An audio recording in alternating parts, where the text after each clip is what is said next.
Hello everyone and welcome back to my Bold and Beautiful 29 YouTube channel. I hope you guys are having a wonderful day. Before we start, please hit the subscribe button and give this video a thumbs up.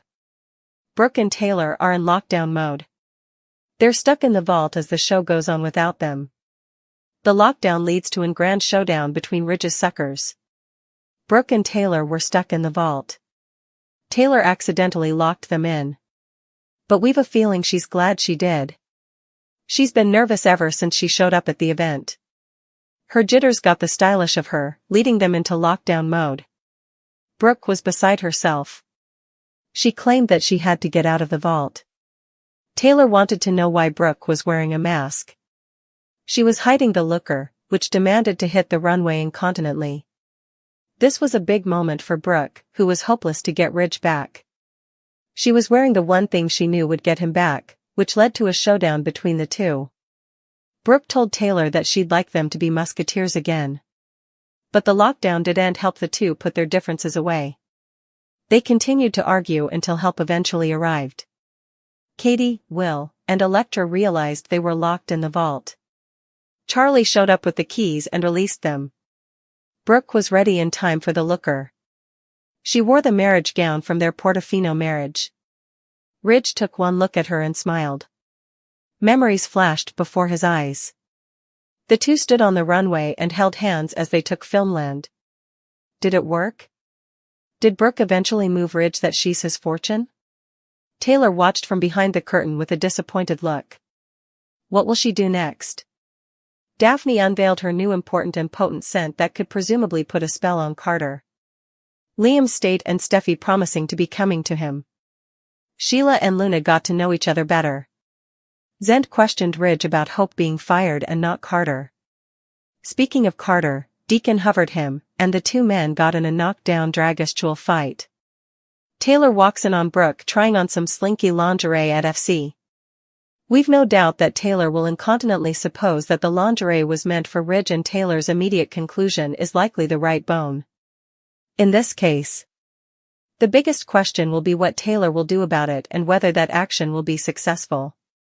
Ridge and Brook have quite the history, and he's clearly fallen for her ahead with much lower of an attempt. Sheila loves having a new granddaughter. She and Luna have wasted no time in getting to know each other better. It appears as if Sheila has set up a kindred spirit in Luna. They both have that killer vibe. For some reason, Luna has set her eyes on her donator, Bill's son. Well, of course, that puts Electra in the way of Luna. While Electra hovered Luna to stay down from her and Will, it doesn't look like Electra is actually a real roadblock or Luna, especially since she has Sheila in her corner. We anticipate Sheila and Luna to scheme a way to get Will down from Electra, but will it work? Of course, at the same time, Will and Electra will most probably make plans to move their relationship forward.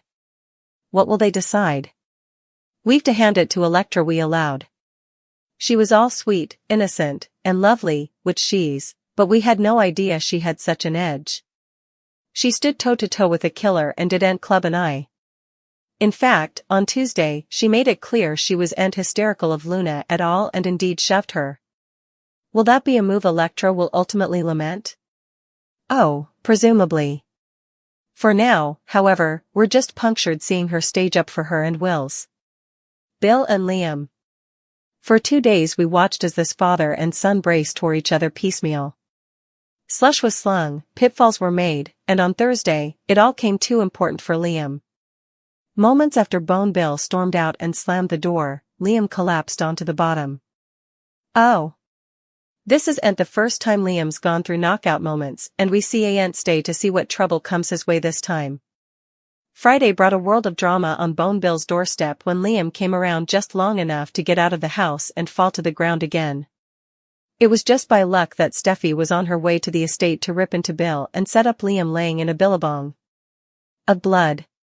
She frenetically picked up the phone and called 911. Unfortunately, the news was grim upon appearance. Liam's condition is life-hanging at best. A Forrester Creations fashion show is headed our way, and you know those no way fail. It's gaudiness, glam, and a whole lot of drama. However, let's be honest, it'd be indeed juicier if the Forresters had a rival fashion house strutting onto their turf. Effects take a wild turn when Taylor and Brook end up in a room together, and no, it's not an escape room challenge. When Ridge's fortune realizes what's passing, she blurts out, "What have you done?" Classic Brook. Now for the not-so-glamorous twist. Liam's reportedly dying. Steffy feels it's her responsibility to break the news to her partner. But don't anticipate Liam to go gentle into that goodnight. Rather of embracing whatever peace he can find, he could flat-out refuse to accept his grim fate. Liam feels restless. He really wants to get out of the sanitarium. All he can suppose about is Kelly's daddy-son cotillion. He didn't want to fail her, so he took matters into his own hands. Kelly is ready for her big daddy-son cotillion. She can't stop talking about it. Liam can't stop allowing about it. Moreover, he told Bridget that he demanded to get out of the sanitarium, but she refused to release him. Liam claimed. He told Bridget that he was leaving the sanitarium. He removed the cables from his nose and arms. Also, he snappily exited the sanitarium. Suddenly, Liam was dressed and at Steffy's house. He was ready to pick up Kelly for the daddy-son cotillion. But there's just one problem: the cotillion is formally over. Liam apologized to Kelly for missing the cotillion. She wanted to know where her father had been, which is accessible. But will Liam tell Kelly the verity? Or will he keep this medical exigency to himself? Bridget and Grace were concerned about Liam's condition. They rushed into Finn's office to bandy this matter. They learned that there's a mass on Liam's brain that's inoperable and terminal. Liam could be pushing his luck by leaving the sanitarium early. However, he could pass out, and it might be too late to revive him if he's not careful. It's also possible that Liam formerly knew he was dying. He wanted to be there for Kelly during his final moments. It was touching to see the two enjoying their time together. Liam made sure that Kelly got her daddy-son cotillion, indeed if it was at Academy. They had a new cotillion at Steffy's house. We're interested in seeing how this plot will play out. It would be ruinous to see Liam die. Liam taking a huge threat and gut-wrenching news coming in that will change everything. Liam was a happy trailer lying there in his sanitarium bed. Not only was he restless, but he didn't want to be there. At least not moment. He was determined to make it to Kelly and take her to the daddy-son cotillion. He demanded Grace and Bridget discharge him, indeed for many hours. When they refused, he started ripping out his tubes and cables and got himself out of the bed and made his escape. As for Kelly, she was home with Steffy and Finn, agitated for her and Liam's big night. Finn kept his spirits up while at home, but soon took off for work to check on a special case, leaving Steffy to advise the little girl that her father may not make it this time. Poor Kelly spent the coming many hours gaping out the door, staying for Liam and watching the timepiece. Her little heart started breaking when she realized the cotillion was close to being over. Sweet Kelly got her want when Liam eventually showed up. He rushed into the Cliff House ready to jump into the auto and whisk Kelly off to their special night. Unfortunately, he got there too late, and Kelly informed him the cotillion was formally over. No problem. Liam had the perfect result. He and Steffy set up a cotillion party right there in the living room. He gave Kelly a lovely laurel and made her feel like quite a queen. Once the music began, Liam did his veritably stylish to keep himself upright. It was a struggle, and he kept getting giddy and stumbling. He covered his tracks with Kelly, but Steffy knew better. Liam was still veritably ill, and while she let him have this moment, it was clear she was upset sick.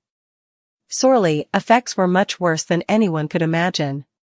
While Liam shimmied the night down with his little girl, the Croakers were in Finn's office agitating his case. The news is grim. Veritably grim. Liam was a mass on his brain that isn't just inoperable, it's terminal. Liam is dying. After hearing the shocking news, Finn incontinently texted Steffy to give her the news. It took everything in her to stand there and not break down while watching Liam and Kelly partake such a special night, knowing it may be the last. Unconscious to all the drama, Ridge and Taylor were at the Forrester manse ignoring about days gone in. A textbook from Steffy showing off Kelly's dress got Ridge allowing about his first daddy-son cotillion. Oh, it was quite a time. And, he still has moves. Well, he still thinks he has moves. Taylor jokingly had commodity to say about that.